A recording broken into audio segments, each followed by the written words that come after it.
अपूर्वा मुखीजा, ये दीदी है ना, बोलते वक्त कुछ भी सोचती नहीं है, क्योंकि इनको सिर्फ चाहिए फॉलोइंग, इनको चाहिए फेम, इनको चाहिए पॉपुलैरिटी, इनको चाहिए लाइमलाइट, और कुछ भी नहीं चाहिए। गाली गलौज करो, कुछ ऐसा बोलो जो सोसाइटी के खिलाफ हो, जो एक सो कॉल्ड कह सकते हैं ना कि फेक फेमिनिज्म के लिए वो कुछ भी बोल सकती है। अभी हाल ही में क्या हुआ था कि बिग बॉस के लिए इनको कंटेस्टेंट चुना गया है, ठीक है। हालांकि इतना बिग बॉस कोई इंपॉर्टेंट कोई वैसा कोई शो नहीं है, लेकिन फिर भी आप देख सकते हो कि अपनी टीआरपी बढ़ाने के लिए इस तरीके के कंटेस्टेंट को बिग बॉस में एंट्री दी जा रही है। इनको आपको पता ही होगा कि जब सेमेरेना शो में इन्होंने क्या कुछ नहीं बोला था एक पेरेंट्स के बारे में, साथ ही में रणवीर इलाहाबादिया भी था, उन्होंने भी बहुत कुछ बोला। लेकिन अभी बात करते हैं पूर्वा मुखीजा की, जो कि उन्होंने काफ़ी कुछ पेरेंटिंग के बारे में बोला था।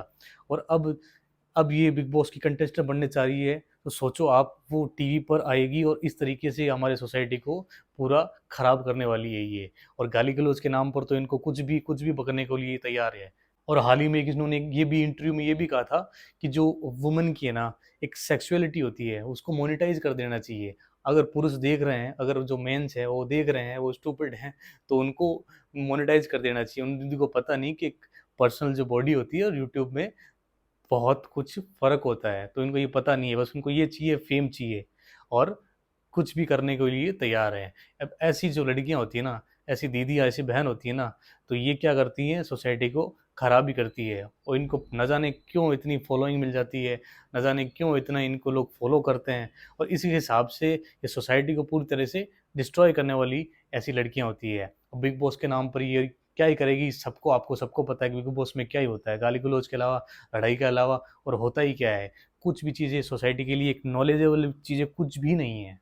आप खुद जानते हैं कि ऐसी जो लड़कियां होती है ना, हमारे जो आसपास की लड़कियों को भी खराब करती है।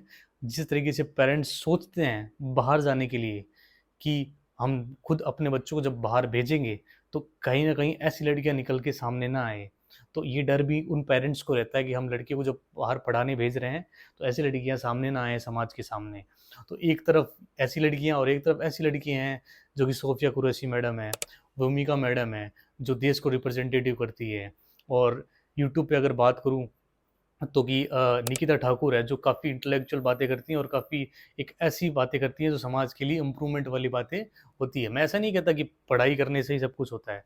आप एक इंटेलेक्चुअल माइंड तो लेके आओ, आप समाज में कुछ कंट्रीब्यूशन तो करो ना। तब जाके क्या होता है कि एक समाज में एक अच्छे स्तर का निर्माण हो पाता है, अच्छे स्तर पर एक व्यक्ति निकल पाता है, एक औरत निकल पाती है, जिससे क्या होता है कि फेमिनिज्म, रियल फेमिनिज्म होता है ना, वो सामने आ पाता है। और ऐसी लड़कियों की वजह से क्या होता है कि वो लड़कियां भी बदनाम हो जाती है, तो सही होती है। और मैं तो यही कहूँगा इसके बारे में कि आप बिल्कुल इस चीज़ को स्ट्रिक्टली फॉलो करें कि कोई अगर समाज को अच्छे वैल्यूज़ देता है, उनको ही आप फॉलो करें, और अपने रोल मॉडल को काफ़ी एक अच्छे तरीके से सोच समझ के ही चुने, ताकि वो अपनी ज़िंदगी में आगे समाज में आपको वैल्यू दे पाए।